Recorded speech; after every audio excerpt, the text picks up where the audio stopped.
Buenas noches. De nuevo, martes 13 de octubre, y tal como nos lo hemos propuesto cada semana, estar compartiendo sobre la profecía, en particular sobre los aspectos pertinentes a la venida del Señor Jesucristo, y hemos tenido como base de este compartir el Evangelio de Mateo y también otras escrituras que nos complementan y nos ayudan a aclarar los aspectos pertinentes a la necesidad de estar preparados para su venida. Y esto lo digo para los que somos de Cristo, los que le hemos aceptado como nuestro Señor y como nuestro Salvador. La semana pasada habíamos quedado en el verso 44. Por tanto, también vosotros estad preparados, porque el Hijo del Hombre vendrá a la hora que no pensáis.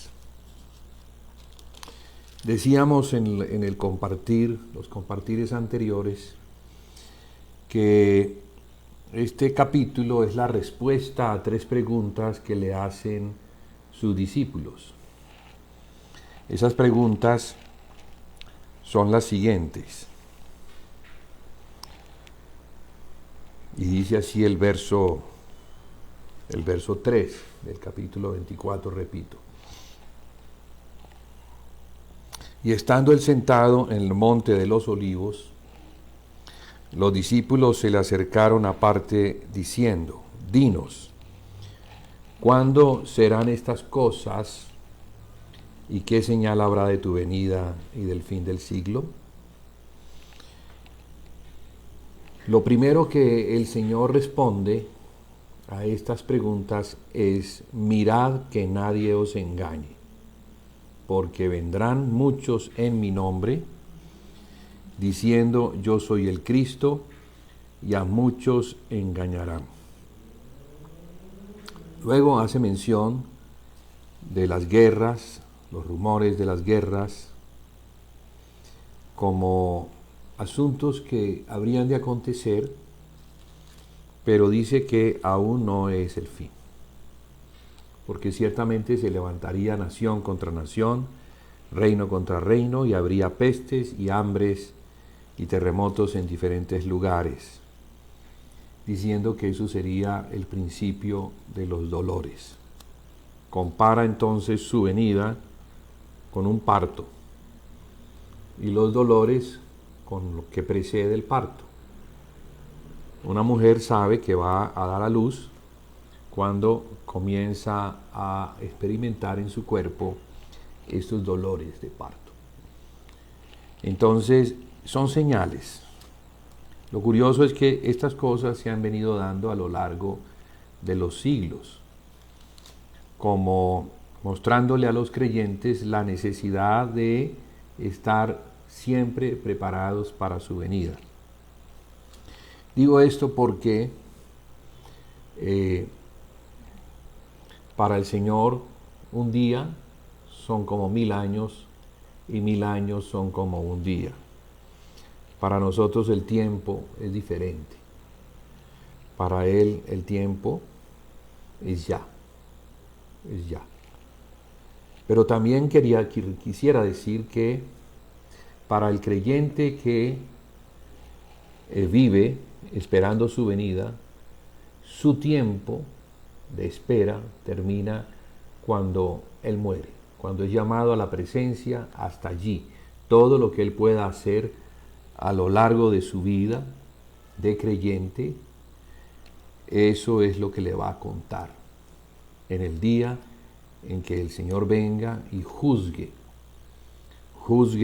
en su tribunal a los creyentes.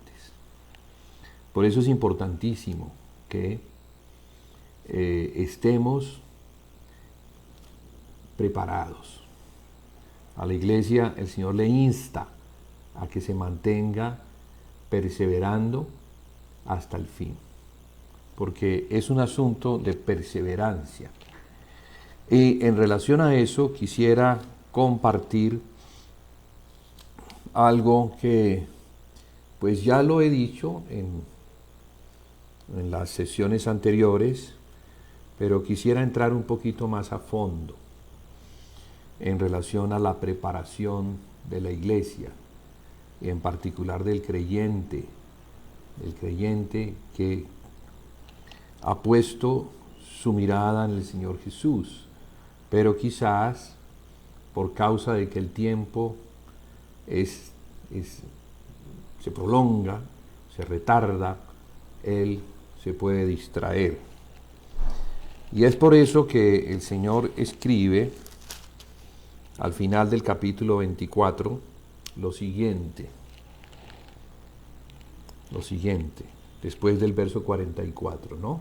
Que dice que debemos estar preparados porque el Hijo del Hombre vendría a la hora que no pensamos. Y el verso 45 dice: ¿Quién es pues el siervo fiel y prudente, el cual puso su Señor sobre su casa para que les dé el alimento a tiempo? Bienaventurado aquel siervo al cual, cuando su Señor venga, le halle haciendo así. De cierto os digo que sobre todos sus bienes le pondrá. Pero si aquel siervo malo dijere en su corazón: mi Señor tarda en venir, mire, aquí habla de la tardanza,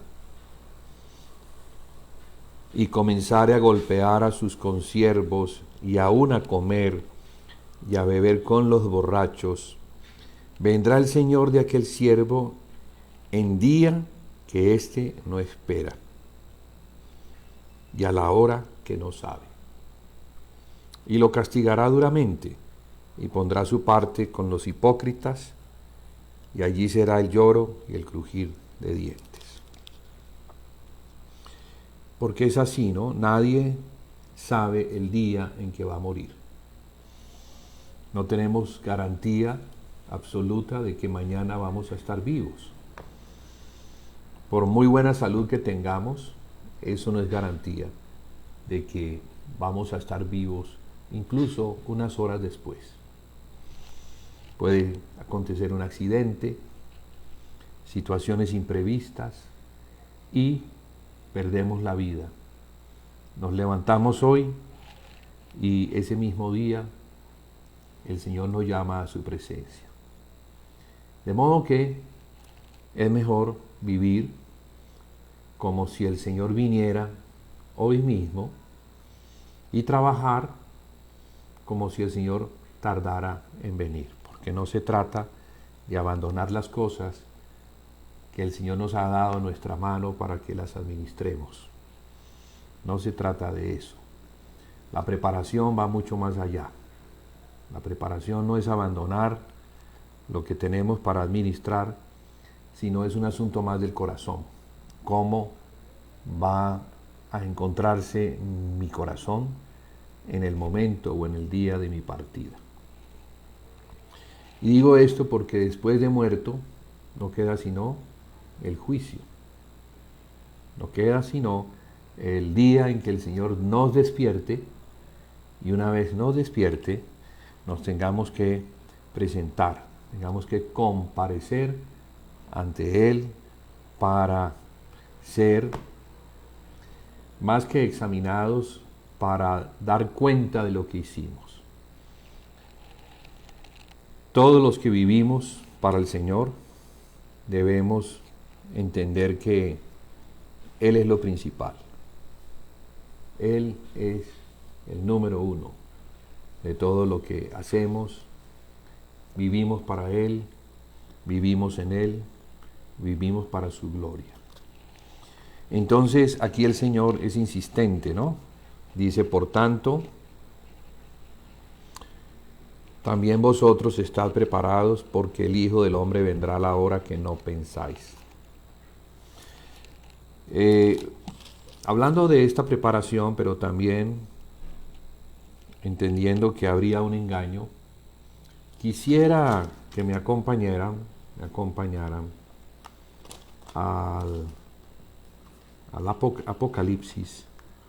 Vamos a mirar una palabra y a partir de allí vamos a desarrollar la temática de hoy, en lo que el Señor nos permita hablar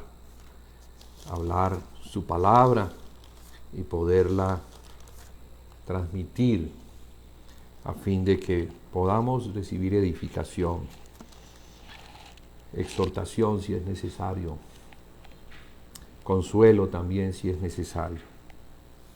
Pero por encima de todo eso, la sumatoria de todo lo que el Señor nos dice en su hablar es que nos edifica, o sea, nos da fuerza y nos reanima para que nuestro ánimo, que por alguna circunstancia pueda estar caído, se vuelva a levantar con la palabra profética más segura, que es la que nos da la esperanza de que el Señor está atento a lo que hacemos, en lo que estamos pasando, sufrimos, etcétera. Cosas duras que el Señor anunció que tendríamos que vivir por causa de ser creyentes. En el capítulo 2 de Apocalipsis tenemos una palabra muy aclaratoria, yo diría yo supremamente importante, porque es una palabra para la iglesia. Comienzo diciendo que Apocalipsis, esta palabra, apocalipto en el griego, significa revelación.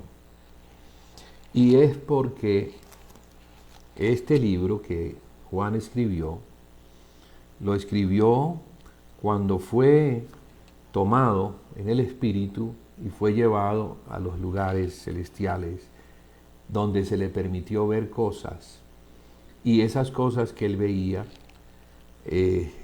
se las mostraba el Señor para que escribiera acerca de ellas. ¿Sí? Y dice así el capítulo 1, para que pongamos estas cosas en contexto. Capítulo 1, verso 1 en adelante. La revelación de Jesucristo que Dios le dio. La revelación de Jesucristo que Dios le dio. Entonces, es la revelación de Jesucristo, pero es la que Dios le dio. ¿A quién? A Jesucristo. ¿Para qué? Para manifestar a sus siervos las cosas que deben suceder pronto. Fíjese, pronto. Para el Señor, 1000 años son como un día. Entonces, Él habla, el lenguaje de Él es muy diferente al nuestro. Pero es por lo que estábamos diciendo, ¿no? Porque debemos comparecer ante el tribunal de Cristo. Entonces su venida se consuma para nosotros prácticamente en el momento de nuestra muerte. Y digo se consuma porque una vez muertos ya no vamos a hacer nada que sume o que reste a las obras que se nos manda hacer. Como creyentes tenemos una responsabilidad, y es la de servir al Señor. Y si somos fieles en nuestro servicio, y esa fidelidad se mantiene hasta el fin, entonces vamos a recibir recompensa. Pero si abandonamos nuestro servicio al Señor pensando que Él tarda en venir, entonces lo que puede ocurrir es que en esa distracción vamos a hacer cosas contra la casa, como leíamos en Mateo 24, del 44 en adelante. Ahora, estamos aquí. Las cosas que deben suceder pronto. Y la declaró, o sea, esa revelación la declaró enviándola por medio de su ángel a su siervo Juan. Entonces Juan era el depositario de esa revelación que el Padre, Dios, le dio a Jesucristo, y Jesucristo se la da al ángel para que el ángel como mensajero venga y se la dé a Juan, que ha dado testimonio de la palabra de Dios y del testimonio de Jesucristo y de todas las cosas que ha visto. Y eso es un testigo. Un testigo es aquel que ha visto algo y está dispuesto a mostrar, a hablar de lo que ha visto. Entonces los testigos del Señor son los que han visto al Señor en su obrar, principalmente en el obrar en nosotros. Sabemos que nos ha salvado, pero también que ha trabajado con nosotros y nos ha ido perfeccionando. O sea que podemos dar testimonio de la veracidad, del amor, del poder que Dios tiene para con sus hijos. Y de eso es que damos testimonio. O sea, hablamos a las personas y les invitamos para que ellos también crean en Dios y en su Hijo Jesucristo, a quien Él ha enviado. Bienaventurado el que lee y los que oyen la palabra, las palabras de esta profecía. Entonces Apocalipsis es una profecía. No solamente es un libro histórico que va a acotarnos cosas que sucedieron, sino que principalmente nos va a mostrar cosas que habrán de suceder ¿cuándo? Pronto. Pronto. Y, hablando de los bienaventurados, que oyen las palabras de esta profecía y guardan las cosas en ella escritas, porque el tiempo está cerca. O sea, qué importante es para el creyente, para la iglesia, leer y oír. Dice, los que leen y los que oyen las palabras de esta profecía. Entonces, si Dios dice que Apocalipsis es un libro importante y que además es bienaventurado el que lee y el que oye, pues entonces debemos estar muy atentos con la lectura de Apocalipsis. Ahora, ¿para quién se escribió este libro o esta profecía? Dice así: Juan, a las 7 iglesias que están en Asia, gracia y paz a vosotros, del que es, y que era, y que ha de venir, y de los 7 espíritus que están delante de su trono, y de Jesucristo el testigo fiel. Ahí vemos la Trinidad. Ahí vemos la Trinidad, vemos del que es, que era, y ha de venir, el Padre, de los 7 espíritus que están delante de su trono, el Espíritu Santo, y luego de Jesucristo el testigo fiel, el primogénito de los muertos y el soberano de los reyes de la tierra, al que nos amó y nos lavó de nuestros pecados con su sangre. Y aquí quiero yo subrayar este versículo que es supremamente importante. El verso 6. Y nos hizo reyes y sacerdotes para Dios su Padre, a Él sea gloria e imperio por los siglos de los siglos. Amén. Fíjese que este sacerdocio real, este real sacerdocio, es diferente al sacerdocio del Antiguo Testamento, o digámoslo de otra manera, antes de la cruz. Antes de la cruz, solamente los levitas, los descendientes de Leví, un hijo de Jacob, llamado posteriormente por Dios Israel, solo ellos podían ejercer el oficio sacerdotal. El resto de las tribus no tenían autorización para ejercer el sacerdocio. Ellos fueron destituidos el día en que Moisés bajó del monte con las tablas y encontró una, una fiesta, una fiesta que habían hecho, más que todo, más que una fiesta, una orgía, y estaban adorando un becerro hecho por ellos de oro, según el modelo que habían aprendido de Egipto. Entonces, ese acto de idolatría y de incredulidad, y más que de incredulidad, una afrenta al Dios que los sacó de Egipto con su brazo de poder, les demostró por medio de 10 plagas su poder, también abriéndoles el mar, introduciéndolos al desierto, que era el paso obligado hacia la tierra prometida, paso obligado y necesario para ser probados y aprobados. Dios no iba a permitir que este pueblo, que había escogido desde el tiempo de Abraham, porque fue Abraham a quien él le dio la promesa de que su descendencia sería como las estrellas del cielo y las arenas del mar, o sea, una descendencia muy grande. Y ya después de cerca de 400 y pico de años, habían pasado 4 generaciones, este pueblo era muy grande. Ciertamente, como Dios dijo, se había multiplicado. Y ellos en Egipto vieron el poder de Dios. Porque de esa manera Dios va tratando con nosotros.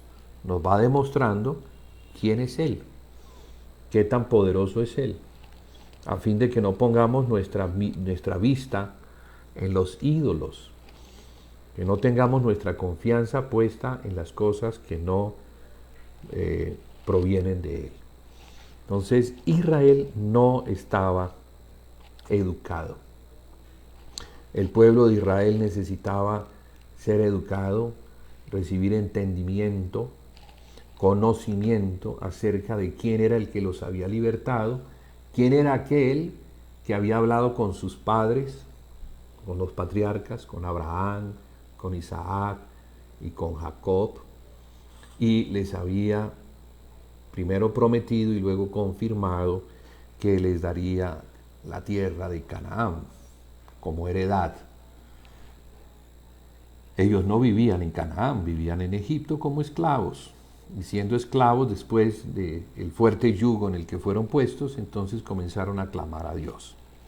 Y la respuesta de Dios fue enviarles un libertador, un tipo de Cristo, ¿sí? Moisés, quien antes había sido tomado por la hija de Faraón, siendo un bebé, y lo tomó como su hijo, y Moisés fue formado como un príncipe de Egipto, en todo el conocimiento de los egipcios, lo cual no lo hacía muy útil para el servicio a la casa de Dios. Tuvo que desaprender todos esos 40 años que vivió en Egipto, tuvieron que ser borrados prácticamente en una nueva experiencia en el desierto, por fuera de Egipto, allá, por fuera de la influencia, 40 años, los mismos que estuvo en Egipto, esos años los tuvo el que vivir como un pastor de ovejas, casado con una hija de Yetro, su suegro, y después de pasar toda esa experiencia, el Señor se le presenta en medio de una zarza que está ardiendo, y allí entonces le hace el llamamiento, y Moisés se da cuenta que ha sido llamado para libertar al pueblo de la esclavitud. Bueno, no me voy a detener en esto porque no es este el tema al que pues quiero entrar es cómo debemos nosotros prepararnos y entender el por qué de pronto no estamos caminando o avanzando en el camino de la preparación. Quizás sí, quizás no, pero vamos a mirarlo por la Escritura, a fin de que sea por la Escritura que nos podamos examinar. Entendamos que la Escritura es como el lavacro que se encontraba en medio del altar de bronce y el tabernáculo. Era necesario ese lavacro para que los sacerdotes se lavaran, se miraran en los espejos que estaban allí y se acicalaran para poder servir al Señor de una manera limpia. Así es como el Señor quiere, pero nuestro corazón. Ya el lavacro, aunque era para lo externo, como tipo y sombra nos habla de lo interno, o sea, de nuestro corazón. ¿Cómo está nuestro corazón para el servicio? Entonces, la única forma en que vamos a ser examinados, en que el corazón nuestro es examinado, es por la lámpara del Espíritu, que es la palabra de Dios, la cual nos muestra si estamos bien o estamos mal, y si estamos mal, pues lo que debemos corregir a fin de que podamos en esa corrección o arrepentimiento poder entrar en el alineamiento, en la voluntad de Dios, la cual nos es dada por medio de Jesucristo. O sea, Dios le da a Jesucristo lo entrega al ángel para que el ángel no lo entregue a nosotros. En este caso es al apóstol Juan, que se encontraba en la isla de Patmos, recibe entonces este encargo de dar a conocer a 7 iglesias todo lo pertinente a lo que ellos o ellas, 7 iglesias que se encontraban en Asia, debieran hacer. Entonces, ya teniendo eso como claro, vamos a leer el mensaje que el Señor le da a la primera iglesia. Porque esta primera iglesia puede representarnos. Podemos vernos en el espejo de esta iglesia y de la condición en la que ella se encontraba. Entonces, repito, es una iglesia del pasado, una iglesia que se encontraba vigente en el tiempo de Juan. Juan vivió hace 2000 años más o menos, y la iglesia de Éfeso estaba vigente. Ya no existe ni la ciudad. Esa ciudad fue exterminada, no quedan sino ruinas. El que quiera ir a conocer a Éfeso, ir a Turquía, que es en donde se encuentra Turquía, ¿sí? El Asia, ahora hace parte del territorio de Turquía, de la nación de Turquía. Importante nación y que tiene mucho que ver con los eventos proféticos. Algún día, pues, si el Señor nos lo permite, hablaremos de cómo se está levantando el espíritu del anticristo y pareciera ser que va a surgir de esa zona donde estuvieron asentadas estas iglesias. Por alguna razón, estas iglesias se encuentran en el Asia. Repito, que hoy en día es Turquía. Y como a una de ellas, y esto no es una casualidad o un golpe como de la suerte, que a una de ellas, que es Pérgamo, el Señor le dice que allí está el trono de Satanás. En Pérgamo, porque en Pérgamo se encontraba la Acrópolis, en las partes altas de las ciudades, en los montes, según las creencias de ellos construían una ciudad que era para los dioses. Ellos pensaban que los dioses podían habitar también al lado de ellos y pues como eran dioses y eran celestiales, por eso construían la adoración a ellos o los altares o los templos en lugares altos. Entonces, en el monte que hay en Pérgamo había construida una ciudad o acrópolis, donde se encontraba el altar a Zeus. Zeus, para los griegos, era el dios principal y representa a Satanás como el principado o el primero entre todos los principados. Satanás es el que la Biblia no lo muestra, ¿verdad? Él tiene entonces otros príncipes que le siguen, que se unieron a la rebelión que se dio en los cielos hace muchos siglos y que ocasionó un caos en la creación de Dios, la cual fue restaurada. Dios puso entonces sobre esa recreación o restauración de la creación, puso al hombre para que el hombre sujetara todas las cosas, puso al hombre sobre toda la tierra, sobre todos los animales y sobre todas las bestias del campo y los que se arrastran sobre la tierra. Allí está hablando también de la serpiente. Entonces el hombre tenía una responsabilidad de enseñorearse o de ser el gobernador, pero no lo hizo. Ya sabemos la historia. La mujer fue engañada, siendo engañada le da a comer de la fruta al varón, que es su compañero, su esposo, y de esa manera se consuma el pecado y como consecuencia de eso viene la caída, la pérdida entonces de la investidura y de la posición a donde el hombre fue puesto en el jardín, en el Edén. De allí fue expulsado. Las puertas de entrada a este lugar fueron cerradas. El Señor puso querubines que con sus espadas revoloteaban para impedir el acceso al árbol de la vida, a fin de que el hombre en ese estado de pecado no comiera del árbol de la vida y viviera para siempre. Entonces, la vida del hombre quedó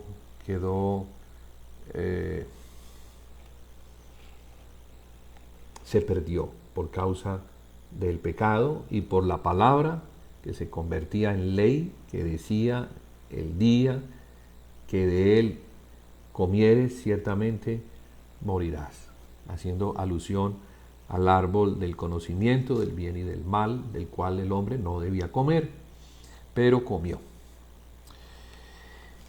Sí, entonces vamos a, después de ese paréntesis, vamos a mirar lo que el Señor le dice a esta iglesia, porque allí también el Señor habla del árbol de la vida,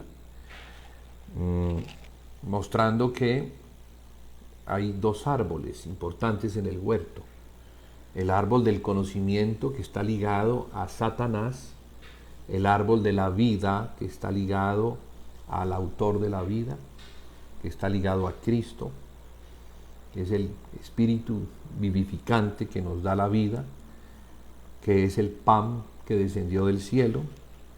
De él, al comer, pues obtenemos la vida necesaria en el espíritu, pero también obtenemos vida en el alma y vivifica también nuestros cuerpos. De modo que comer del árbol de la vida hoy significa comer de Cristo, comer la palabra, digerirla y guardarla, porque es así como se nos manda. Debemos guardar la palabra, atesorar las palabras para que ellas se conviertan en la fuente de nuestra vida.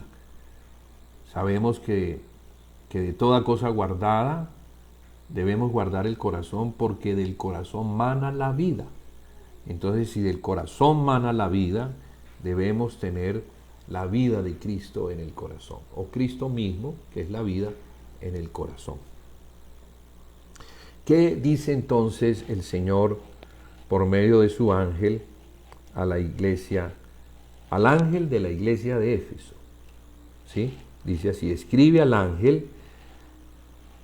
El ángel, la palabra ángel aquí significa mensajero, no necesariamente son los celestiales, también hay ángeles terrenales, porque esa palabra habla de el que recibe un mensaje y lo da a conocer, lleva el mensaje como testigo. Entonces, un ángel, que es un mensajero, es el que ha visto algo o ha recibido algo y lo lleva para que otros también participen de eso que él ha visto. Y ese es el Evangelio. El Evangelio del reino debe ser llevado por aquellos que lo recibieron, lo creyeron, fueron afectados por el Evangelio y luego como testigos fieles lo llevan para que otros también lo reciban por el oír con fe, porque así entonces recibimos el Evangelio, por el oír con fe, no solamente por el oír, sino por el oír y el recibir creyéndolo, y ese creerlo debe dar como resultado una obra, porque la fe sin obras es muerta, o sea, no va a dar fruto. Pero la fe que afecta a nuestro corazón va a producir en nosotros una vida, y esa vida es el fruto que se manifiesta en una expresión, pero también en un hablar. Ese hablar es el hablar del testigo fiel. Entonces, Juan se presenta como el testigo fiel. ¿Por qué? Porque él fue discípulo de Jesús, él vio a Jesús, él oyó a Jesús, él recibió las palabras de Jesús, las creyó, las puso en práctica, las puso por obra, y después de muchos años, porque aquí Juan ya es un anciano, han pasado muchísimos años, más de 80 años de haber guardado la fe. Juan no murió como mártir, Juan murió como un anciano, un hombre que sirvió a la iglesia, sirvió primeramente al Señor, al servir al Señor, sirvió a los hermanos, sirvió a la iglesia, y al final de su vida, estando en la isla de Patmos, el Espíritu lo llama y le muestra estas cosas que hoy en día las conservamos por medio de estas escrituras, por medio de la Biblia. Es el último libro de la Biblia, es como el libro que cierra toda la revelación contenida a lo largo de 66 libros, y que cuando comenzamos a leerlo vamos a ver cómo el Señor hace referencias de escrituras a fin de que haya una concordancia y se confirme la palabra del Señor. Bueno, entonces el ángel de la iglesia en Éfeso recibe este mensaje, y es el siguiente, porque también, hermano, estás allí oyendo esta palabra, te vas a convertir también en un mensajero de lo que vas a oír. Quiere decir que el que recibe el mensaje debe ser afectado primero, debe vivirlo, creyéndolo, a fin de que después pueda darlo a conocer a otros. Ese es el trabajo del testigo, de los testigos, ¿sí?, que afectan por medio de su testimonio a las personas que necesitan oír algo acerca de Dios y de su Hijo Jesucristo. Entonces comienza así diciendo: el que tiene las 7 estrellas en su diestra, el que anda en medio de los 7 candeleros de oro, dice esto, 2 puntos. Dice esto, que es muy importante lo que viene a continuación. Yo conozco tus obras, fíjese, subrayo eso, yo conozco tus obras. ¿Y quién es el que dice eso? ¿Quién es el que dice yo conozco tus obras? El que tiene las 7 estrellas en su diestra, el que anda en medio de los 7 candeleros de oro. ¿Quién es ese? Ese es el sumo sacerdote de nuestra profesión, Jesucristo. Entonces, Él es el que dice lo siguiente. Dice a la iglesia: yo conozco tus obras. Qué bueno que el Señor Jesús conoce lo que hacemos. Él sabe porque Él es Dios. Entonces Él está en nosotros y nos conoce mejor que nosotros mismos, sabe lo que hacemos, sabe por qué lo hacemos. Si lo hacemos buscando un beneficio personal o lo hacemos buscando la gloria de Dios.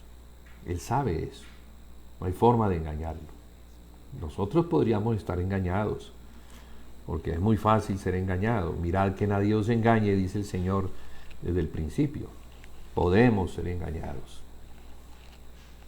Pero el Señor no es engañado, el Señor sabe. Por eso comienza diciendo, yo conozco tus obras.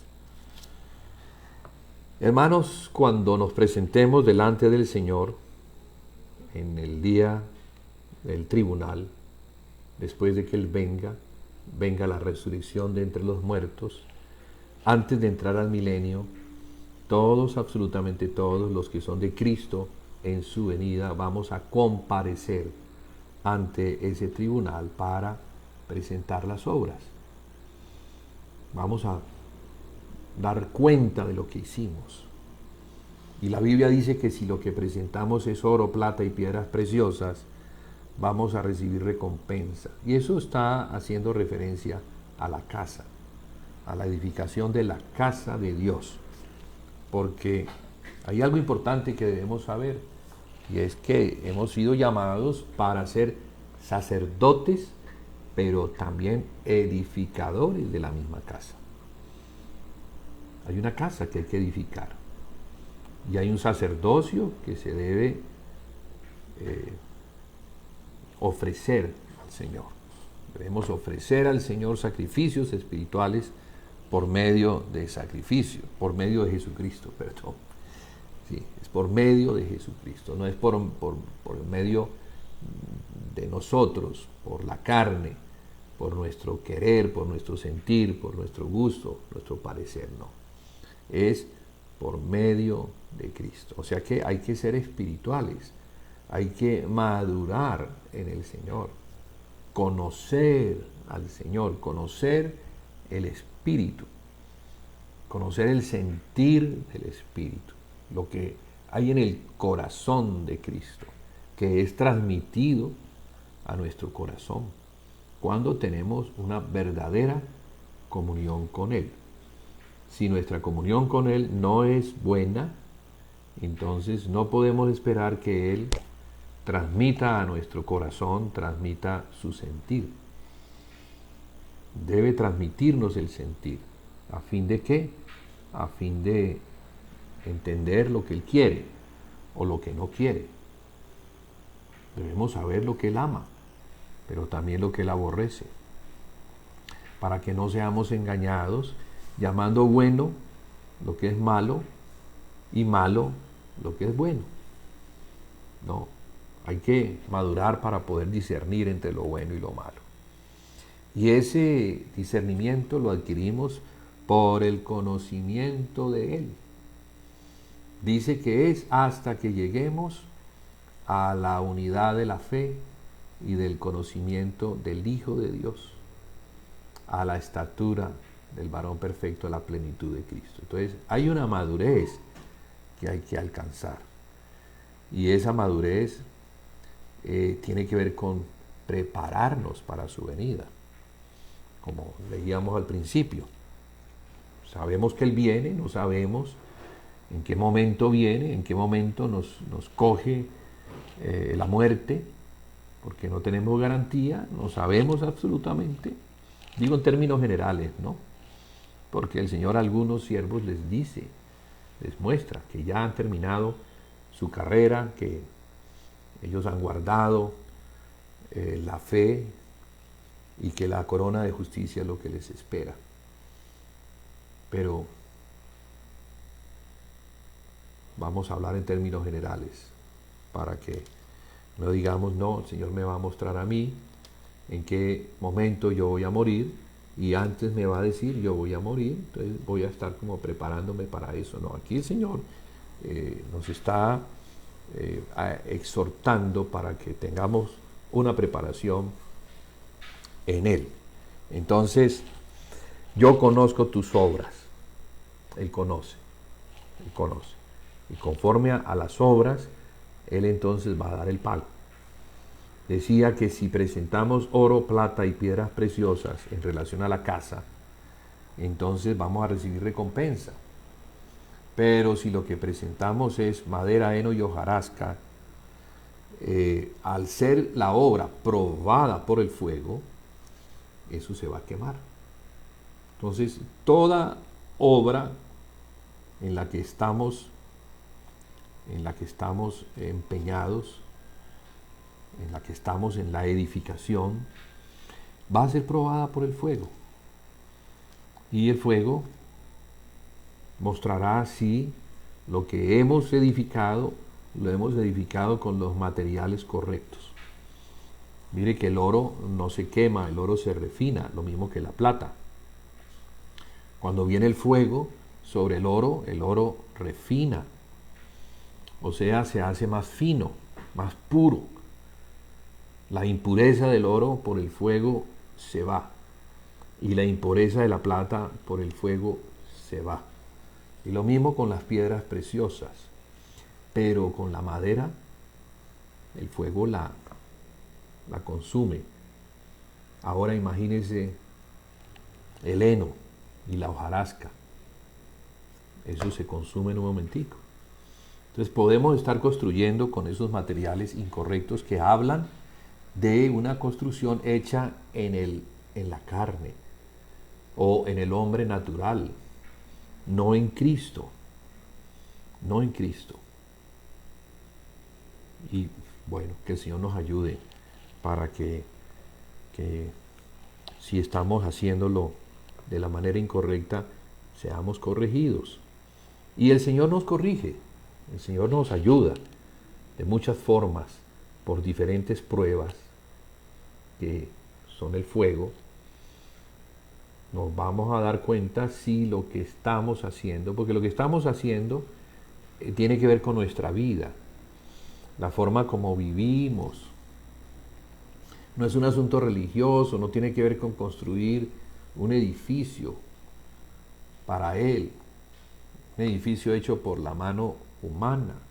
Nosotros somos la obra, nosotros somos el edificio de Dios, la casa, el templo de Dios. Él es el que está haciendo la obra en nosotros, y si nosotros colaboramos con Él, entonces lo que va a suceder es que se va a mostrar, Él se va a mostrar. No somos nosotros los que nos vamos a mostrar, sino Él. Como dice el apóstol Pablo, con Cristo estoy juntamente crucificado y ya no vivo yo, mas Cristo vive en mí. Y lo que vivo en la carne, lo vivo en la fe de aquel que me amó y se entregó a sí mismo por mí. Debemos vivir en la fe de Cristo. Y vivir como si ya no fuéramos. Sino debemos vivir revestidos de Cristo, revestidos del hombre nuevo, viviendo en la fe, conociéndole y obedeciéndole en sus palabras. Esa es la manera de vivir por fe. Porque no es la fe del carbonero, sino que es la fe de Jesucristo, que vivió conforme a la palabra de Dios. Ella fue la que le gobernó su manera de pensar, y su manera de pensar gobernó su corazón, y al gobernar su corazón, gobernó incluso su voluntad. Porque en el corazón está la voluntad, y en esa voluntad tomamos las decisiones.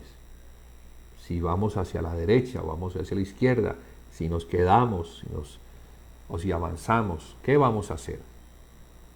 ¿De qué manera tomamos las decisiones en nuestra vida? Entonces las decisiones que tomamos las debemos tomar de acuerdo a la voluntad de Dios. Pero si la voluntad de Dios no la conoce nuestro corazón, porque no ha sido formado Cristo en nosotros, entonces lo más seguro es que lo que vamos a hacer, lo vamos a hacer según nuestro deseo, nuestra voluntad. Entonces, todo esto está contenido aquí. Yo conozco tus obras y tu arduo trabajo y paciencia, y que no puedes soportar a los malos. Y has probado a los que se dicen ser apóstoles y no lo son, y los has hallado mentirosos. Y has sufrido y has tenido paciencia y has trabajado arduamente por amor de mi nombre y no has desmayado. Esa lista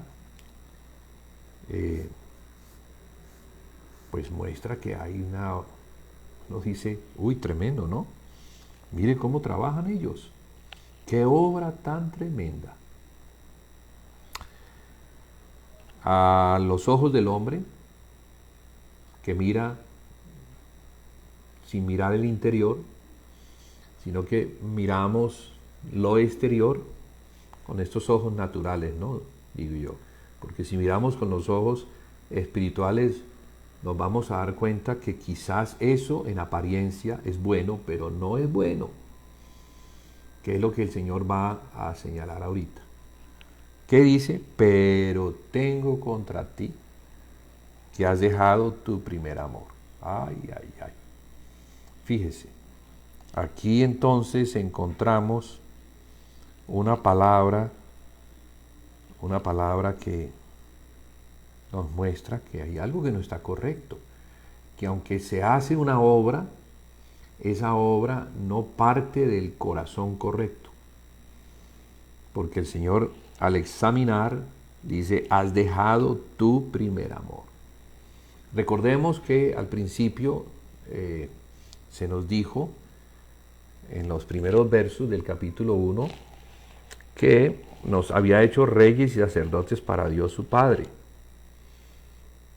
Entonces lo que hacemos, lo hacemos es para Dios, por medio de Cristo. Es para Dios.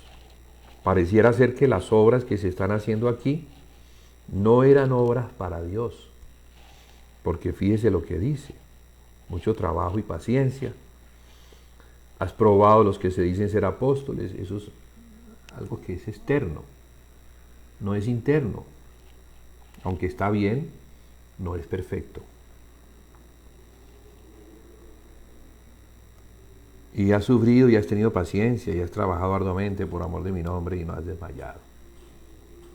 Pero aquí el Señor va a ir afinando la vista que Él tiene para ir al punto del problema. Entonces dice así, recuerda por tanto de dónde has caído y arrepiéntete. ¿Qué palabra? Recuerda de dónde has caído. Entonces, imagínense, estamos haciendo una obra supuestamente para Dios, en la casa de Dios, para la edificación de la casa de Dios, que repito, tiene que ver con nosotros, porque no es un asunto hacia afuera ni externo, que es en lo que finalmente terminó la degradación, porque esta caída comenzó, pero fue bajando, o sea, degradándose hasta que la expresión de lo que se hacía ya era absoluta y totalmente hacia afuera, para los de afuera, no desde adentro, para Dios, que es el que habita adentro. No es espiritual, sino es natural. Y como dice el escritor Santiago, Jacobo, dice que esa manera de pensar, que esa sabiduría, no es la celestial, sino que es animal, o sea, del alma, terrenal, habla del cuerpo, carne, y diabólica, algo espiritual. está relacionado con el diablo, no con el espíritu. Entonces, en el examen el Señor Jesús nos está advirtiendo que no es porque hagamos muchas cosas que vamos a ser aprobados, sino porque hacemos lo que hay que hacer, que vamos a ser aprobados. Entonces aquí él recuerda, por tanto, de dónde has caído. Señala que la iglesia se encontraba en una posición alta, o sea, en el espíritu, y en el espíritu habla haciendo lo que corresponde al que se encuentra en la posición alta en el espíritu para Dios. Pero caer es como caer a lo terrenal, salir del lugar santo al atrio, salir del lugar donde los sacerdotes celebraban los oficios para Dios, por causa de Dios, por causa de la presencia de Dios, en el lugar santísimo, siendo el lugar santo un espacio adjunto, aunque separado por el velo, pero allí, pegado. Pero el atrio estaba por fuera. Y el atrio era más por causa del pueblo, por causa del pecado, la necesidad de tratar con el pecado. Por eso estaba el altar de bronce, que era donde se ofrecían los holocaustos en la mañana y en la tarde. ¿Y eso por causa de qué? Por causa del pecado, que era tratado en ese altar. Y por la causa de la santidad del hombre, entonces estaba el lavacro. Pero por causa de la santidad de Dios, era que se ofrecían unos sacrificios en el lugar santo. O sea, el lugar santo era para Dios, el atrio era para el hombre. ¿Sí me hago entender? Bueno, entonces el Señor aquí está mostrándonos que lo que es el primer amor está relacionado con aquel a quien le rendimos nuestro primer amor.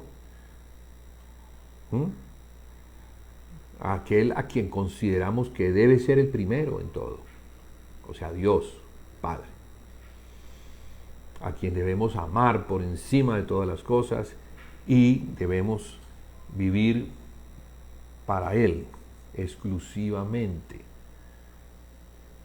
aunque después de prestarle el servicio, entonces vivimos y amamos al hombre.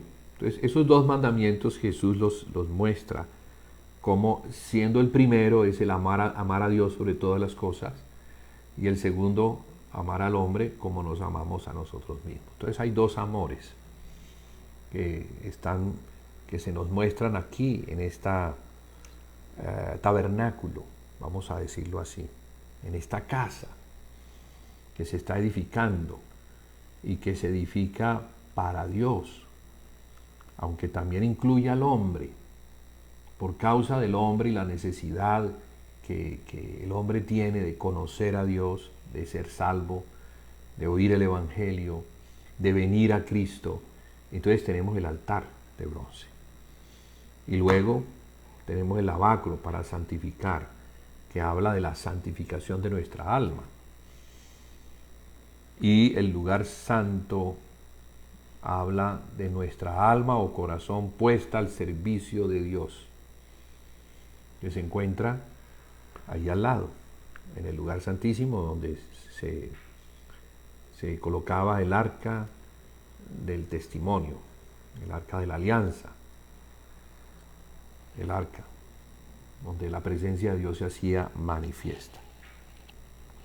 Digo esto por lo que viene a continuación. Entonces, dice, recuerda de dónde has caído y arrepiéntete y haz las primeras obras. Aquí, entonces el Señor afina más y ya nos permite ver que esa caída está relacionada, o ese lugar está relacionado con las primeras obras. Entonces ellos cayeron de un lugar donde hacían algo a otro lugar donde estaban haciendo otras cosas. Por eso el Señor dice, yo conozco tus obras, yo sé lo que estás haciendo, pero lo que estás haciendo no es lo que se te mandó a hacer. Lo que se te mandó a hacer, lo has dejado de hacer. Por eso recuerda de dónde has caído, porque eso que se te mandó a hacer, que es en el lugar alto, es lo que es para Dios. Entonces, has dejado tu primer amor, has dejado ese lugar donde se sirve a Dios, que es nuestro primer amor, para cambiarlo por otro amor. Porque fíjese, está relacionado con los hombres. Lo que dice, yo conozco tus obras, entonces esas obras están relacionadas con el hombre.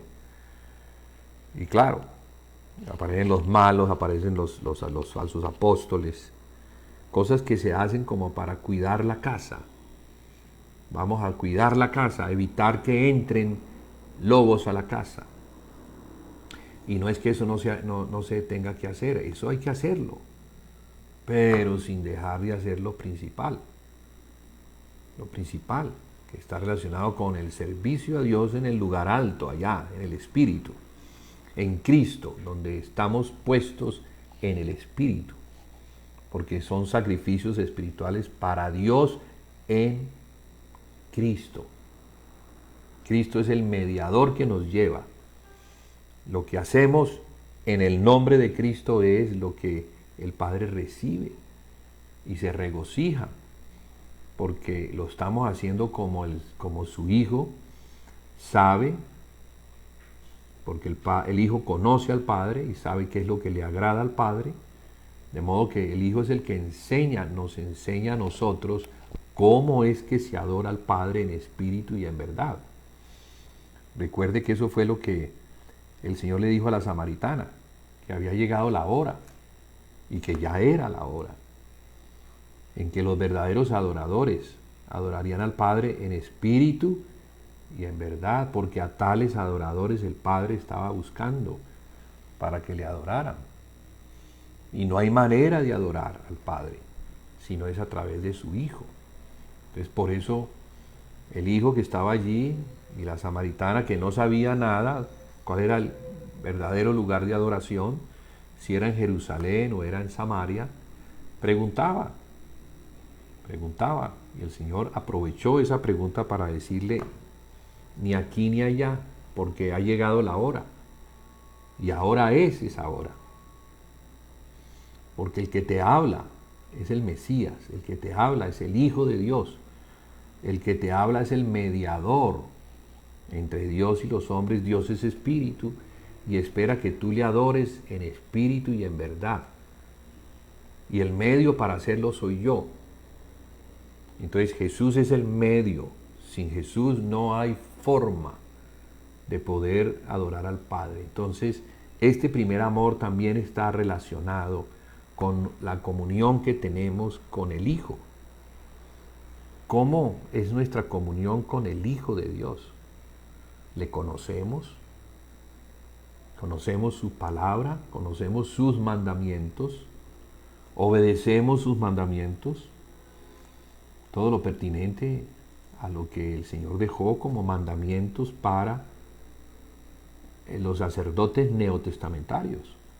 Él estaba colocando un estándar superior al de la ley. Oísteis que fue dicho, no matarás. Pero yo os digo, todo aquel que llame fatu a su hermano, ya es reo del infierno. Ya es reo. O sea, va a ser cautivo y va a ser llevado al infierno. Bueno, se tradujo infierno, pero en realidad es lago de fuego. El que llame fatu a su hermano. O sea, compara él el matar, lo compara con el calumniar, el hablar en contra, el hablar mal, el desacreditar, el quitar la honra de su hermano. Cosas serias, pero cosas muy importantes, como los sacerdotes que son para Dios, que conozcamos y vivamos según esos mandamientos, para que no vamos a tener tropiezo, para que no el Señor no nos tenga que disciplinar o sacar del sacerdocio temporalmente, para que en su venida no tengamos que ser expulsados fuera de su reino. Porque dice que algunos van a ser sacerdotes de Dios y van a reinar con Cristo 1000 años. Capítulo 20 de Apocalipsis, del mismo libro que estamos ahorita leyendo y que se escribió para las iglesias, y todo eso, todos esos capítulos están relacionados con el mensaje a nosotros, la iglesia. Porque si algunos van a reinar, o algunos van a ser sacerdotes y a reinar con Cristo 1000 años, en la primera resurrección, porque dice que esa es la primera resurrección, indicando que hay otra resurrección. Hay otra resurrección, pero ¿es para quiénes? Para los que se quedaron, para los que no entraron como vencedores al reinado de Cristo. Para entrar como vencedor al reinado de Cristo, debemos entonces guardar la fe. Porque ¿cuál es la victoria que vence el mundo? Pues la fe necesaria. La fe, que es el conocimiento del Hijo de Dios. Pero la obediencia a lo que el Hijo de Dios nos enseña.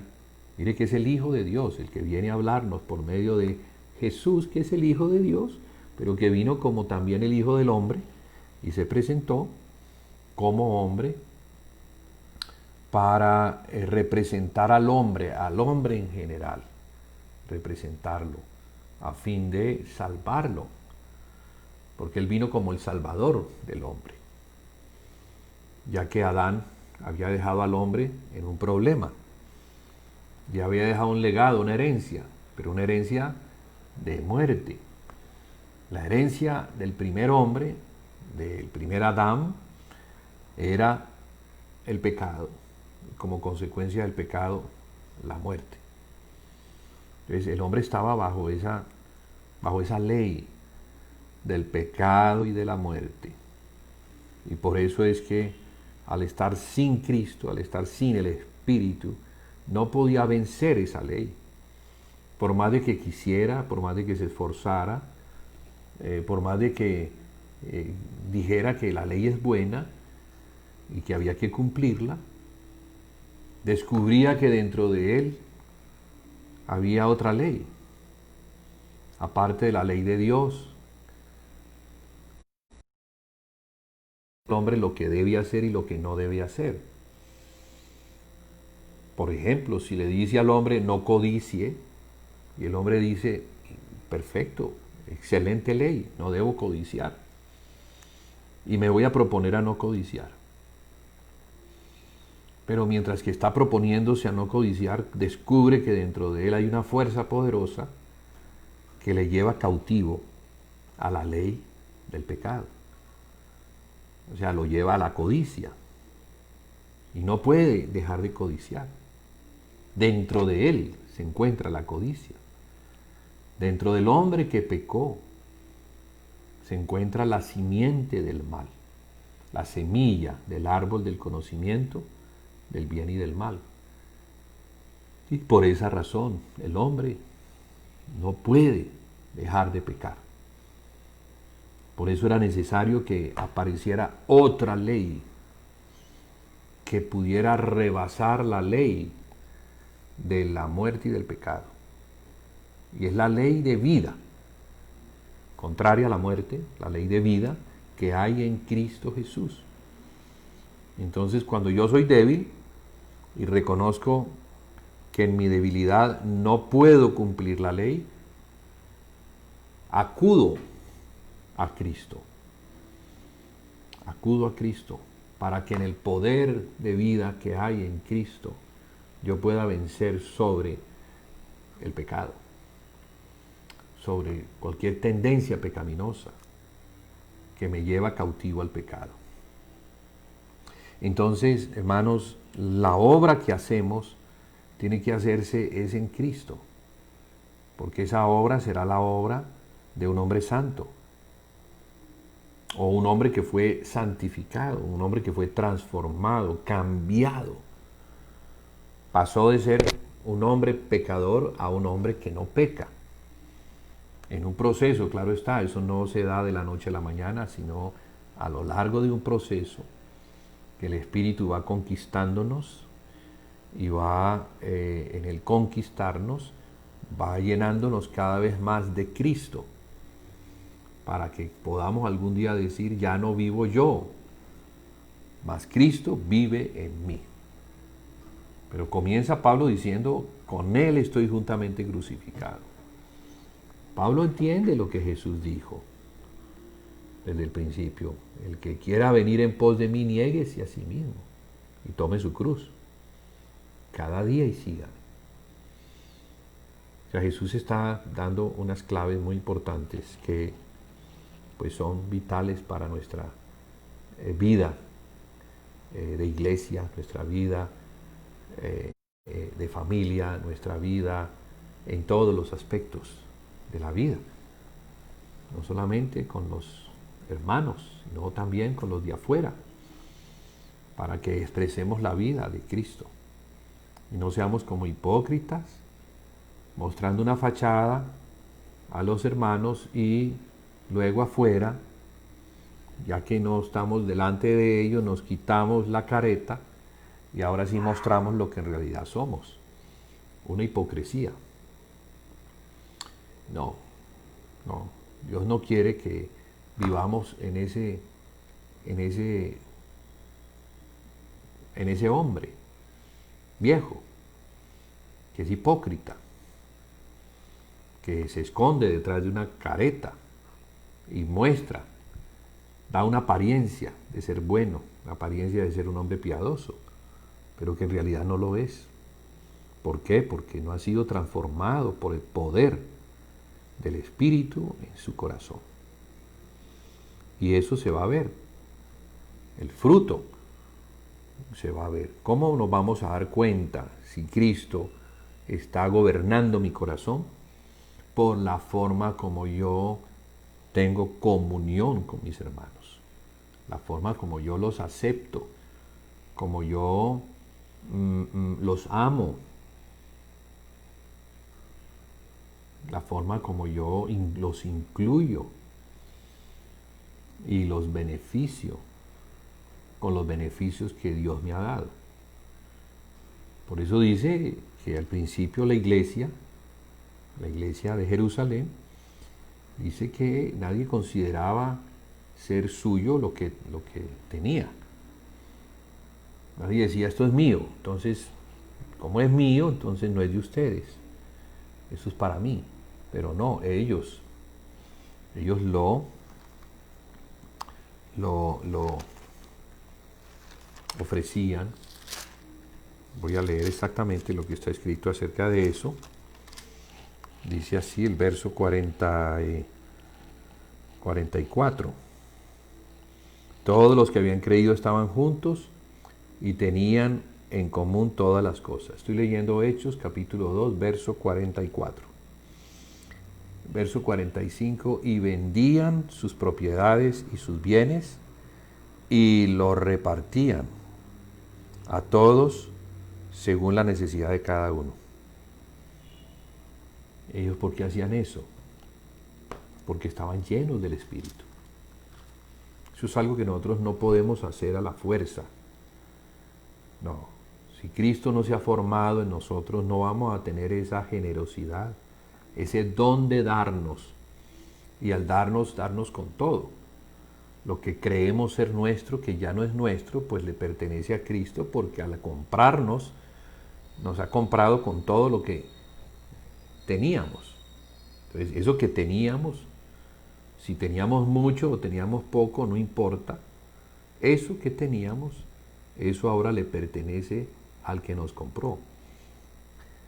Porque no solamente compró nuestra vida, sino todo lo que está alrededor de ella.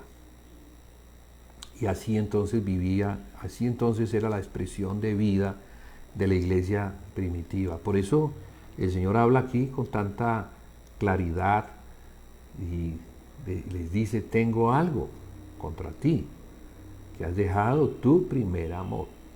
Y hermanos, amados, si nosotros no amamos en primera instancia a Dios como se le debe amar, obedeciendo sus mandamientos, porque esa es el resultado de amarle. O sea, no es un amor de la carne, sino que es un amor que se prueba, por así decirlo, conociéndole y obedeciéndole. Como dice Jesús: si me amáis, guardad mis mandamientos. Entonces, amar a Jesús es guardar sus mandamientos. Y cuando eso hacemos, entonces algo pasa. Y es que nuestro corazón es transformado. Nuestro corazón cambia. Cambia del egocentrismo al cristocentrismo. Ya es Cristo en mí. Porque Él es la esperanza de gloria. Y hacia allá es que todos tenemos que ir. Hacia allá es a donde todo debe avanzar, hasta que lleguemos a la unidad de la fe y del conocimiento del Hijo de Dios, a la estatura del varón perfecto, a la plenitud de Cristo. Ese es la meta a alcanzar. La meta del creyente, la meta de la iglesia, está centrada en Cristo. ¿Sí? La fe de Cristo, el Hijo de Dios, el conocimiento del Hijo de Dios. Ese conocimiento pues no es un conocimiento intelectual solo para personas que tienen inteligencia.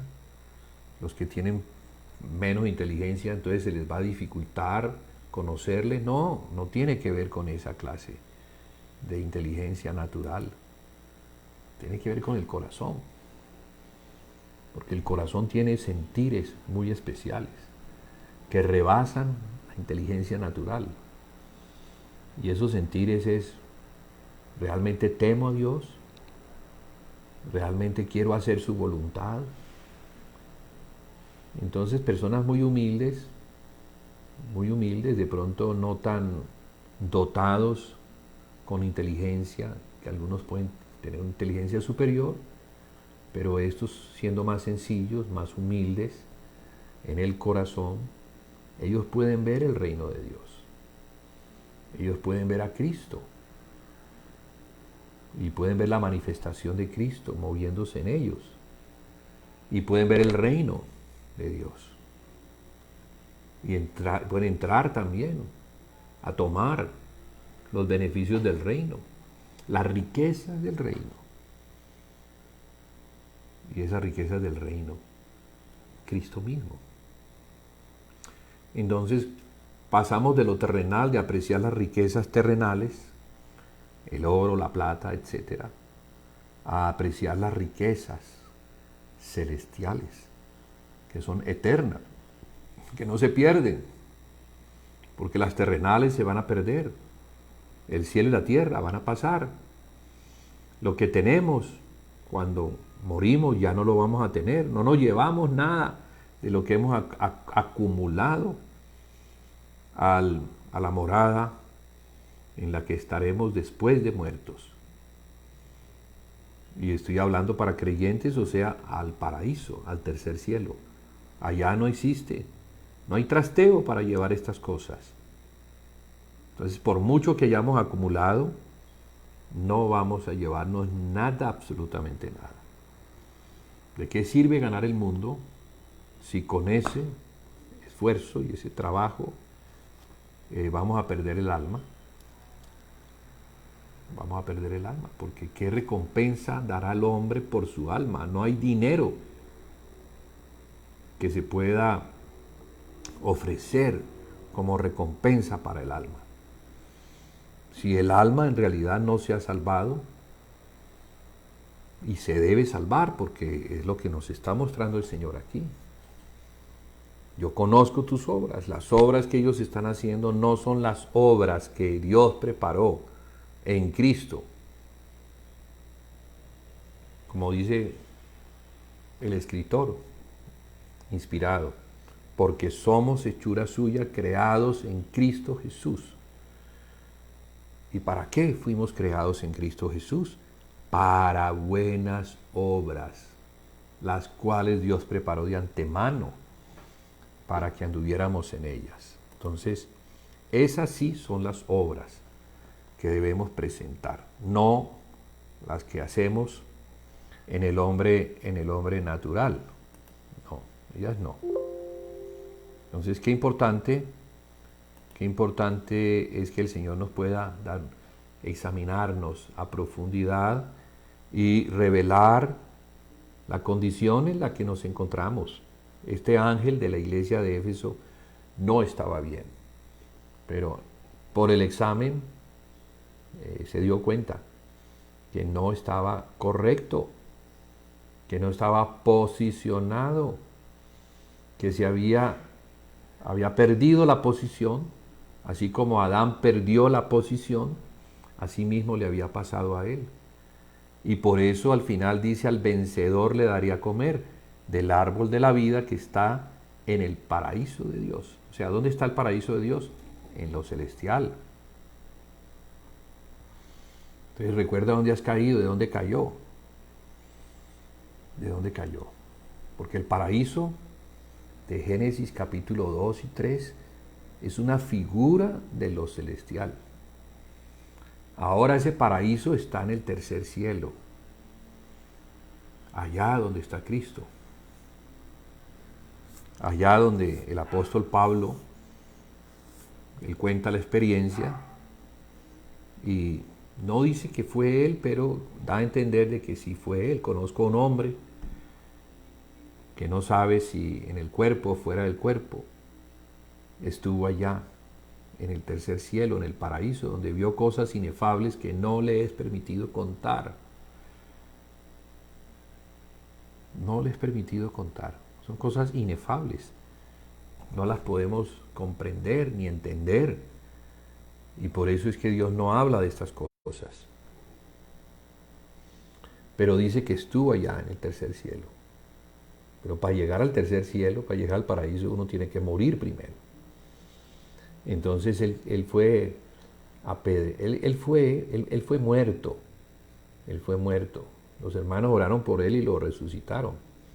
Pero en esa experiencia de muerte él estuvo un instante allá. Y por eso él narra esta experiencia, y por esa experiencia que él narra, podemos entender que allá en el paraíso está el árbol de la vida. Y ese es el lugar donde debemos nosotros estar en el Espíritu. Porque si estamos caminando en Cristo, ¿verdad? Estamos viéndole a Él, como dice Hebreos en el capítulo 12, que debemos poner nuestros ojos en Jesús, que es el autor y el consumador de nuestra fe. Pero para poder correr esa carrera que tenemos por delante, debemos dejar atrás el pecado y el peso que tenemos, que nos impide. O sea, hay un peso y hay un pecado que impide que podamos avanzar a correr la carrera que tenemos por delante, que es la carrera de la fe.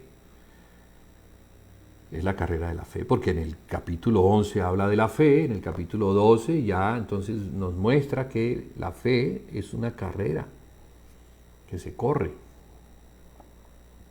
He acabado la carrera, he guardado la fe, dice el apóstol Pablo cuando ya sabe que su vida ha terminado y que su ministerio también ha terminado. Recuerden, hermanos, que él estuvo en Roma. Él llegó a Roma apelando al César para que tratara su caso y lo dejara en libertad. Pero no fue posible. No hubo manera de que el César le atendiera. Y cuando llegó Nerón, que reemplazó al anterior, Nerón, un César bien demente, provocó el incendio de Roma y culpó a los cristianos, y en esa matazón tan impresionante que se desató, persecución y matazón. La primera persecución a los cristianos la generó Nerón, y en esa murió el apóstol Pablo, que se encontraba esperando que lo atendieran y le absolvieran, le resolvieran su caso. Y allí entonces él se da cuenta que tiene sentencia de muerte y que lo van a matar, y seguramente sabe que al día siguiente lo van a ejecutar, que le van a cortar la cabeza, que era la forma como le habían dicho que iban a matarlo. Entonces, seguramente Pablo oyó de eso días antes de su sentencia. Entonces se puede decir que ya sabe, ya por lo que va a ocurrir, porque Pablo fue un testigo fiel también, un hombre que vivió para Cristo, sirvió a Cristo en todas las áreas de su vida, principalmente en su vida personal, pero también como el ministerio, como el servicio apostólico, porque fue llamado por el Señor y luego fue enviado. El Señor lo envió a las naciones para que predicara el Evangelio y estableciera en los lugares donde llegaba, estableciera un testimonio, estableciera una iglesia que fuera el testimonio de Cristo en ese determinado lugar. Ese era el trabajo de los apóstoles. Pero al final, bueno, él ya sabe que ha terminado su carrera, que ha guardado la fe, que ha perseverado hasta el fin, y ahora lo que le queda es la corona de justicia que Dios le va a dar. Bueno, entonces estamos aquí mirando lo que el Señor le dice al ángel de la iglesia de Éfeso: recuerda de dónde has caído y arrepiéntete ya las primeras obras, pues si no, aquí esto es muy importante, si no, quitaré tu candelero de su lugar si no te hubieres arrepentido. Ahora aquí ya podemos entender, vemos el cuadro completo. Obras que se hacen para Dios o obras que se hacen para el hombre. En el tabernáculo podemos ver que en esos dos lugares que se encontraba, o en el santuario, no en el tabernáculo, sino en el santuario, que estaba conformado de dos lugares, el atrio y el tabernáculo. En el tabernáculo se encontraban dos lugares también, el lugar santo y el lugar santísimo. Entonces, lo que se hacía en el atrio era por causa del pecado, y lo que se hacía en el lugar santo era por causa de la santidad de Dios. Y el candelero se encontraba en el lugar santo. Sabemos que el candelero es para alumbrar, o sea que el candelero vendría a ser el testimonio que la iglesia tiene acerca de Jesucristo. Y ese testimonio es el que alumbra. Esa palabra que la iglesia recibe en esas 7 lámparas viene a ser el depósito. 7 habla de plenitud. Todo lo que la iglesia puede recibir de Cristo lo recibe, y tiene la capacidad en esas 7 lámparas de recibir la plenitud de aquel que todo lo llena en todo. Entonces la iglesia, como el cuerpo de Cristo, recibe la plenitud de Cristo, y en esa plenitud que es el conocimiento del Hijo de Dios, ella alumbra. No hay forma de alumbrar ni de ser luz a menos de que se tenga aceite. Y ese aceite nos habla del Espíritu, y el Espíritu es el que nos da a conocer al Hijo de Dios, el que trae la revelación al corazón de la iglesia, para que la iglesia, al tener la revelación de Cristo, la iglesia pueda hacer el testimonio en un determinado lugar, principalmente en ese lugar que es el lugar santo. Entonces la iglesia da testimonio primero ante Dios, y luego da testimonio hacia afuera,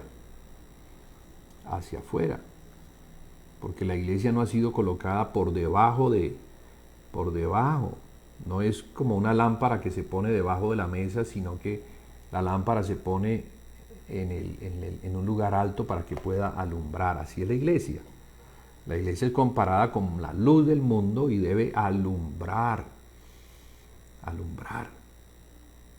Entonces, ¿cómo una iglesia puede alumbrar si no conoce al Señor, si no obedece al Señor, si niega al Señor? Es necesario conocer al Señor. Es necesario regresar del lugar donde me encuentro. Este era el caso de la iglesia, del ángel de la iglesia de Éfeso, que representa a la iglesia misma.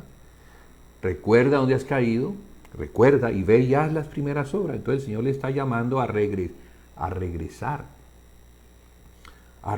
del lugar de donde cayó, a regresar a Cristo, a mirar a Cristo, a obedecer a Cristo, a comer del árbol de la vida. Y por eso el Señor al final dice, el que tiene oído, oiga lo que el Espíritu dice a las iglesias. Al que venciere, le daré a comer del árbol de la vida, el cual está en medio del paraíso de Dios. O sea, es una palabra muy clara.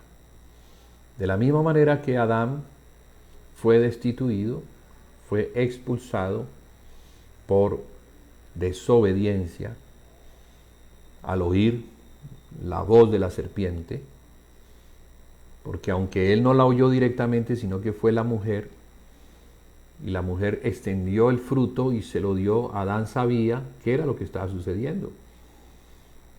Adán sabía que ese fruto era el resultado de una infracción a la ley. Pero Adán consintió y comió de ese árbol que se le había mandado no comer. Entonces, ¿estamos comiendo del árbol del conocimiento del bien y del mal?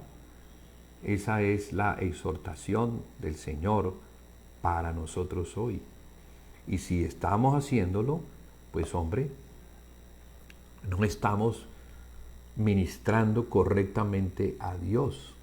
Estamos más enfocados en hacer cosas para el hombre, y es necesario también hacerlas. Yo no estoy diciendo que no, ni el Señor está diciendo que no, sino que está diciendo que lo primero es lo primero. Hay un orden. Lo primero es lo primero, lo segundo es lo segundo. Entonces, para hacer lo segundo, habrá que hacer lo primero primero. Porque si no se ministra a Dios, pues no se le va a dar a conocer. El conocimiento de Dios viene por impartición en la medida en que le adoramos, en que le obedecemos. El obedecerle es una figura de la adoración. Entonces, cuando obedecemos sus mandamientos, estamos adorando, estamos reconociendo que Él está por encima de todo y que Él manda y el esclavo o siervo obedece. Porque somos siervos del Dios Altísimo. La iglesia sirve al Señor. Los sacerdotes sirven al Señor. Y para eso deben conocerle, obedecerle, a fin de adorarle. Y al adorarle, Él se manifiesta en revelación, dándonos a conocer por medio de esa revelación a su Hijo. Entonces, Él es el que nos da al Hijo.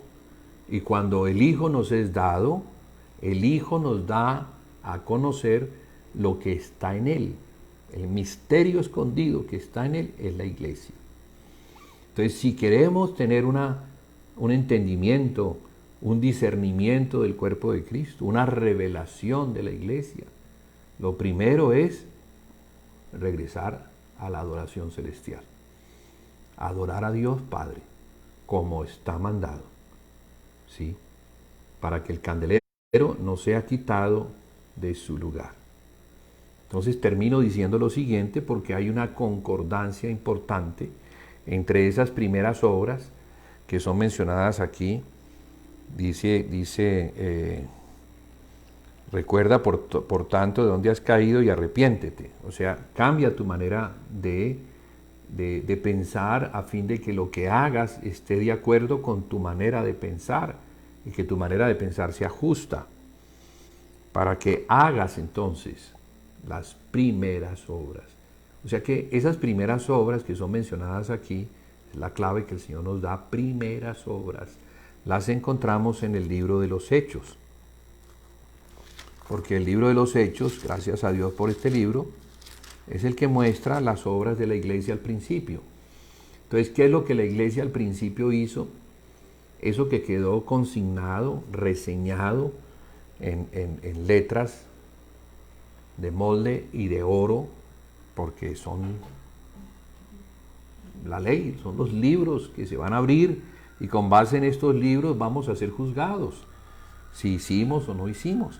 Entonces en el capítulo 2 encontramos que la vida de los primeros cristianos comenzaba así, en el verso 42, perseverando.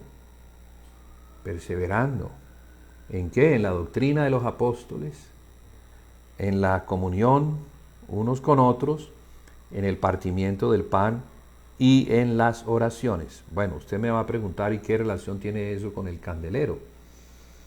Bueno, el candelero está relacionado con el lugar santo, que está al lado del lugar santísimo.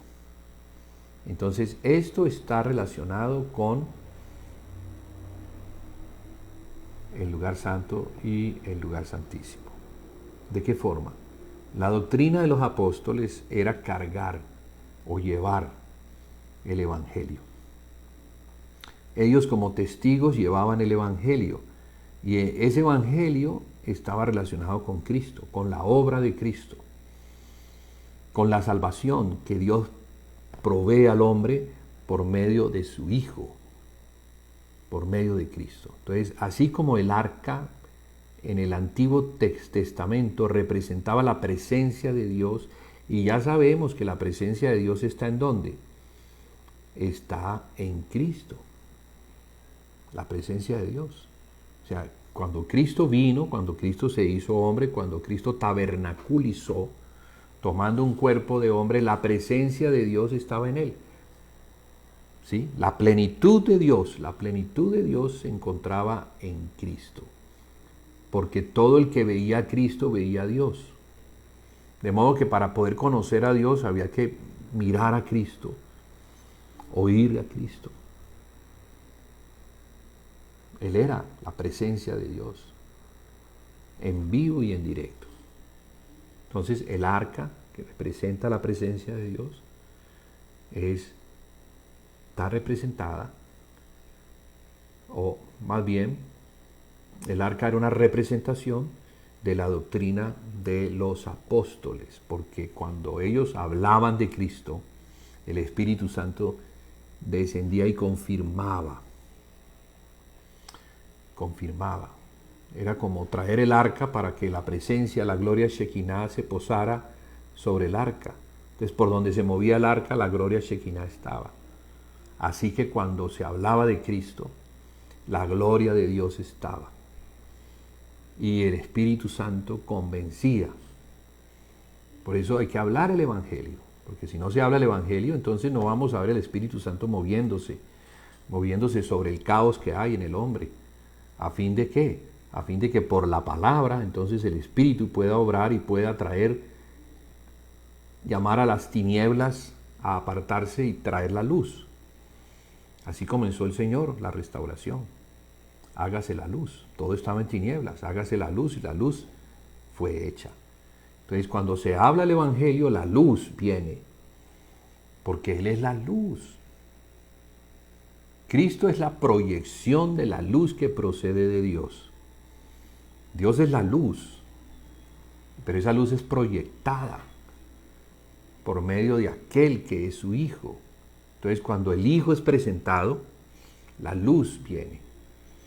Y la luz entonces divide las tinieblas. Y al recibirle entonces, al recibir a Cristo, recibimos luz. Como Pedro dice, aquel que nos llamó de las tinieblas a su luz admirable. Hablando del sacerdocio. Hablando de lo que somos, como una nación santa, un linaje escogido, un real sacerdocio, para que anunciemos las virtudes de aquel que nos llamó. ¿De dónde? ¿Dónde estábamos? En las tinieblas. ¿Y a dónde nos llevó? A la luz admirable que es Cristo. Entonces, cuando Cristo es mencionado, la luz viene, la presencia de Dios viene. Ese es el arca, la doctrina de los apóstoles, equivalente al arca del antiguo pacto. Y la comunión de unos con otros, ¿cómo la podemos ver? Bueno, es la iglesia misma. La iglesia misma expresándose en luz, el candelero que se encuentra en el lugar santo, alumbrando, como dice el Señor Jesús, para que vuestras obras glorifiquen a Dios. Entonces somos la luz para que en las obras que hacemos, ¿sí?, las obras que hacemos en Él, glorifiquemos a Dios. Entonces la comunión de unos con otros es lo que manifiesta la luz que otros ven, y al ver esa luz ellos glorifican a Dios. O sea, es necesario que la iglesia esté en comunión, no en división. Es necesario. O sea que todo esto el Señor le estaba mostrando al ángel porque estas cosas se habían dejado de hacer. Ya ellos estaban haciendo cosas de afuera, pero no lo que se hacía para Dios, que estaba relacionado con ¿qué? Con presentar a Cristo como consecuencia. Entonces la comunión de unos con otros, la luz, el candelero, el partimiento del pan, la mesa de los panes, que se nos muestra que estaba el pan allí, pan de la proposición, donde se colocaban 12 panes en 2 hileras, 6 y 6, y allí entonces el sacerdote venía y comía. El sacerdote que representa a Cristo, el sumo sacerdote con sus hijos comían de este pan que representaba al pueblo. Ahora Jesús, en esa comunión última que tuvo con ellos, en esa Pascua que tuvo con ellos, después de cenar, dice que cogió el pan, lo partió y lo dio a cada uno de ellos, diciendo: esto es mi cuerpo que por vosotros es partido, y les dio a comer. Entonces, al darles a comer de él, ellos, al tomar de él, llegaron a ser uno con él. Eso es lo que se nos muestra, ¿no? Cristo se dio para que nosotros, que nos encontrábamos separados, llegáramos a ser uno con Él.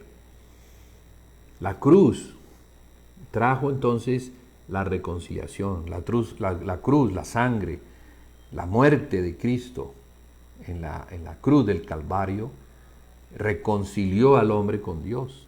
Y al estar el hombre reconciliado con Dios, o sea, perdonado, Dios le dio el Espíritu. El Espíritu es el Espíritu de la comunión, por medio del cual podemos tener comunión unos con otros, porque sin ese Espíritu no se puede. No podemos tener comunión con nuestros espíritus separados, sino que lo que tenemos de común es que tenemos el mismo Espíritu, que es el Espíritu Santo, si de verdad hemos nacido de nuevo. Si hemos nacido de nuevo, o sea, el pecado ha sido perdonado, nuestro espíritu ha sido regenerado, y como consecuencia de una regeneración del espíritu, entonces el Espíritu Santo viene y hace habitación, mezclándose con nuestro espíritu, llegando a ser uno, llegamos a ser uno con el Hijo, que es uno con el Padre. Entonces, al ser uno con el Hijo, somos también uno con el Padre, y tenemos una comunión perfecta, la cual es primeramente con el Padre y con el Hijo, pero también con aquellos que le sirven y le siguen. En este caso, cuando Juan menciona con los apóstoles, la comunión que se tiene con los apóstoles, que son los que presentan a Cristo. Entonces, al presentar a Cristo, el apóstol que presenta a Cristo, tenemos comunión con los apóstoles y con Cristo y con el Padre y entre nosotros. Entonces, eso está representado por el candelero. El partimiento del pan está también, nos muestra cada vez más, con más claridad, cómo es que se logró esa ese vínculo perfecto, cómo se logró que el hombre que se encontraba separado pudiera sentarse en la mesa del Padre, que es esa mesa de comunión que se encuentra en el lugar santo, por medio de la cual cada vez que nos reunimos y hacemos memoria de su muerte, hasta que Él venga, entonces mantenemos la comunión con el Padre, con el Hijo y con los hermanos. Esa es la iglesia. Esa es la iglesia. Y todo esto entonces, cuando se obtiene, genera un sacerdocio que ya está en los lugares celestiales, y al estar en los lugares celestiales, entonces ahora puede interceder, puede orar, puede presentar oraciones al Señor en ese lugar donde está el altar de oro. Entonces el altar de oro ya no está en la tierra, ya está en los lugares celestiales.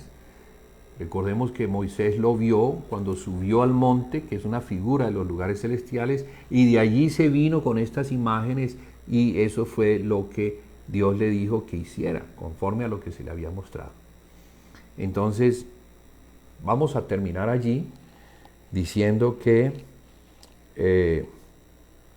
nuestra preparación, el Señor dice que debemos estar preparados, y ese estar preparados para cuando Él venga, porque no sabemos a qué hora ha de venir el Hijo del Hombre, y si viene en este tiempo, pues que nos encuentre listos, que nos encuentre haciendo las cosas que a la iglesia se le mandó a hacer desde el principio, guardando la fe, guardando el depósito de la fe que fue entregado a los santos por los apóstoles. Entonces, damos las gracias al Señor por su palabra,